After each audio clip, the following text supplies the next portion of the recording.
फर्श पर यह पारदर्शी चीज एक विदेशी राक्षस है और यह लोगों को जिस तरीके से मार रहा है वही आपने पहले कभी नहीं देखा होगा। जब तक पुलिस वाली इसे देख पाती तब तक बहुत देर हो चुकी होती है। वह विदेशी राक्षस तेजी से उसका पैर और फिर उसका शरीर निकल जाता है। पल भर में उसका पूरा शरीर गायब हो जाता है।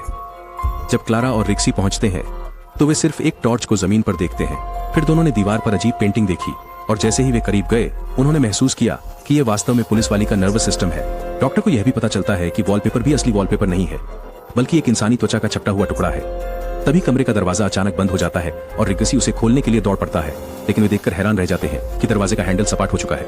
ये दो आयामी वस्तु में बदल गया है। दोनों घबरा जाते हैं, लेकिन जो चीज उन्हें सचमुच डराती है वह यह है कि सोफा भी सपाट हो रहा है। हाँ, ये एक द्विआयामी दुनिया का राक्षस है जो उन पर हमला कर रहा है। छपटे होने से बचने के लिए वे जल्दी से झूले की कुर्सी पर छिप जाते हैं। जल्द ही कमरे में सभी वस्तुएं चपटी हो गईं और राक्षस धीरे धीरे उनकी तरफ आ रहा है। अगर वे कमरे से बाहर निकलने का रास्ता नहीं ढूंढते हैं तो मॉन्स्टर उन्हें चैन के साथ जरूर हमला करेगा। क्लारा को अचानक एक विचार आता है। वह कुर्सी को जितना जोर से हो सके घुमाती है। नाजुक समय पर दोनों खिड़की तोड़कर भागने में सफल हो जाते हैं और तुरंत अपनी जगह छोड़ देते हैं। एक सुरंग से गुजरते हुए क्लारा देखती है कि सुरंग की दीवारों पर लोगों के चित्र बने हुए हैं। रिक्सी उसे बताता है कि ये हाल ही में गायब हुए लोग हैं और कोई शायद उनकी याद में इन्हें यहाँ पेंट कर गया है। लेकिन डॉक्टर, जो क्लारा के बैग में छिपी है, महसूस करती है कि कुछ गड़बड़ है। वो क्लारा को बताता है कि दीवारों पर बनी पेंटिंग वास्तव में गायब हुए लोग हैं जो सपाट हो गए हैं। क्लारा समझ गई। वह सबको तुरंत वहां से जाने को कहती है। तभी दीवार पर लगे चित्र हिलने लगते हैं। क्लारा रिक्सी और कई मजदूरों के साथ सुरंग से भाग जाती है और अंततः वे एक गोदाम तक पहुंचते हैं। अचानक गोदाम में एक स्पीकर से कुछ आवाज आ रही है। डॉक्टर क्लारा को बताते हैं कि यह दो आयामी दुनिया के राक्षस की आवाज है। तो क्लारा ध्वनि अनुवाद करने के लिए सोनिक स्क्रू ड्राइवर का उपयोग करती है। राक्षस संख्या 22 देता है। 22 एक कर्मी संख्या है जो एक वर्कर के कॉलर पर दिखाई देती है। फिलहाल हर कोई उसे देख रहा है और जब वे उसे अलग एंगल से देखते हैं तो वे सब देखकर दंग रह जाते हैं कि वह वर्कर छपटा हो गया है। शायद यह राक्षस की उकसावा कर रहा है और यह सभी को मारने जा रहा है। उन्हें आश्रय लेने के लिए सब वे सुरंग में भागना पड़ता है।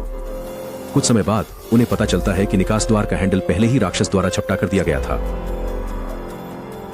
इनसाइड उसके बैग डॉक्टर डिफ्लेटनर बना रही है।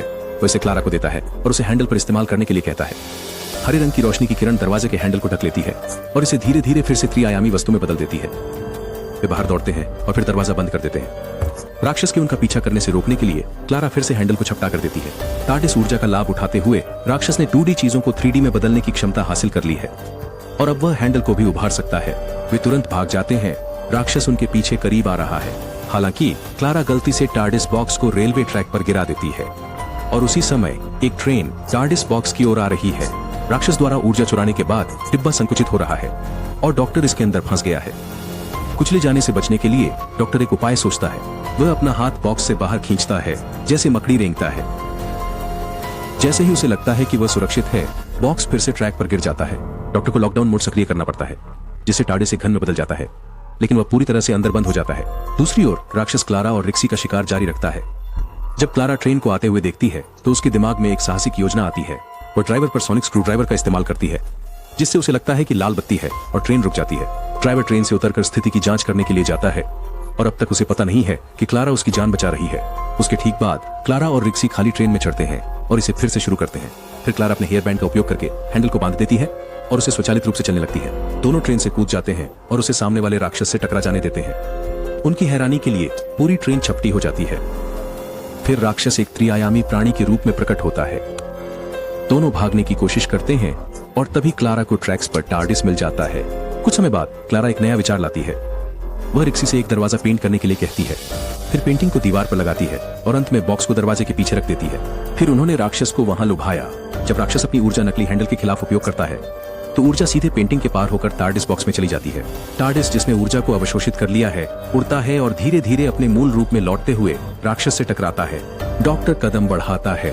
आदमी जो राक्षसों को रोकता है वह फिर अपना हथियार निकालता है और राक्षस पर हमला करता है।